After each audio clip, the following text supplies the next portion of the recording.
आस्था channel पर प्रभु की परिभाषा प्रभु की देखकर बहुत से भक्तात्माओं ने ये आशा व्यक्त की कि कोई ऐसा प्रत्यक्ष प्रमाण सामने आवे कि जिससे हमें सिद्ध हो कि परमात्मा कबीर साहब वास्तव में प्रभु हैं। अब कबीर साहब कहते हैं कि पर्वत पर्वत में फिरा कारण अपने राम, जब राम जैसे संत मिले जिन सारे सब काम। कबीर परमात्मा अपनी ही महिमा स्वयं ही गाते हैं और कहते हैं कि परमात्मा से हम जो सुख चाहते हैं, पुत्र बांझ को पुत्र हो, बंद कर दे। ये आपके सामने एक अनमोल उदाहरण है। ये एक परिवार खड़ा है। ये जिला रोहतक हरियाणा के गांव चिड़ी के रहने वाले हैं और इस बहन के जो अब देखो सामने, इस बहन की आयु लगभग 57 वर्ष है और साथ में ये नवजात शिशु इनकी गोद में है। ये इनका पुत्र है।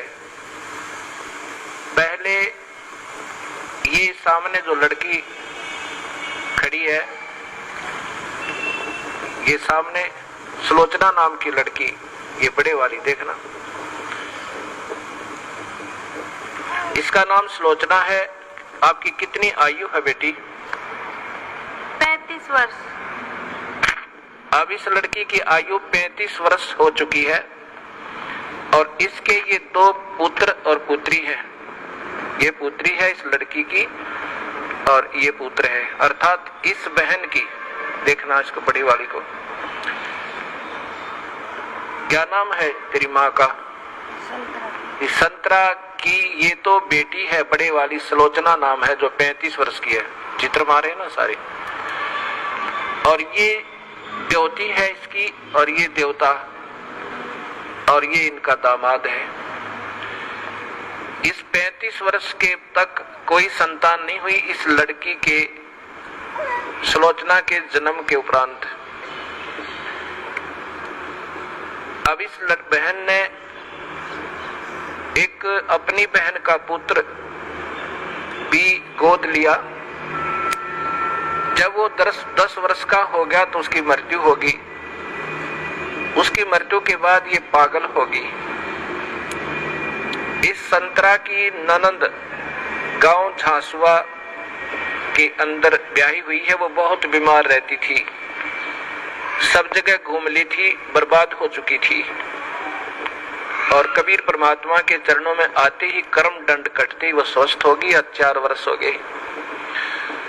तब वो अपनी बीमारी का इलाज हो जाने के बाद उसने फिर अपनी इस भाभी से प्रार्थना की जिसका संतान नहीं थी। एक पुत्री होने के बाद, ये जो सामने आपने चित्र में पुत्र को लिए हुए दिखाई दे रही है, फिर इधर लो, उसने जाकर के अपनी भाभी से, संतरा से प्रार्थना की कि आप यहाँ नाम ले लो। ये पागल हो चुकी थी, ऐसे इसका इलाज भी करवाया गया कि ये पागल हो चुकी है, मेडिकल आदि में ले जाकर।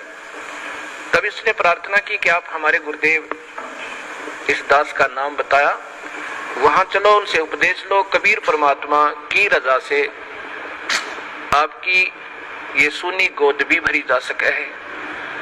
अब 57 वर्ष की आयु में, और ये अनमोल कहानी करना कोई बच्चों का खेल नहीं है। ये पूर्ण परमात्मा कबीर साहब की समर्थता का प्रत्यक्ष प्रमाण है। ये नहीं मानी कि अब नहीं हो सकता कुछ भी।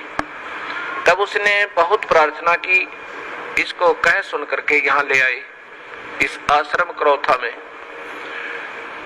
नाम लिया। नाम लेते ही परमात्मा कबीर परमेश्वर ने अनहोनी की। ये बांझ को पुत्र दे, कोढ़ी को काया दे, वो प्रभु कहलाता है।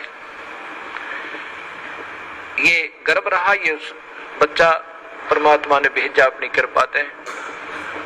फिर भी इनके मन में शंका पैदा कर दी इन मूर्ख मार्गदर्शकों ने, क्योंकि ये तो बेचारी सौदी में थी नहीं। पागल हो चुकी थी। कहा कि तुम्हारे देवता प्रसन्न हो गए, ये तो ऐसे होना ही था। ये 35 वर्ष तक देवता कहां जा रहे थे इनके। यही ये मूर्ख जो मार्गदर्शक कि कहीं तुम्हारी प्रभुता और तुम्हारे ये रोजी रोटी समाप्त ना हो जाए, फिर भी गुमराह करने की चेष्टा की। इनके दिल से यहाँ की आस्था हट गई और फिर अपनी उन्हीं देवी देवताओं के चक्कर में पड़ गई। ये लड़का 14 महीने तक मां के गर्भ से बाहर नहीं आया। सब डॉक्टर बच लिए कि ये लड़का शायद खत्म भी हो जा बालक।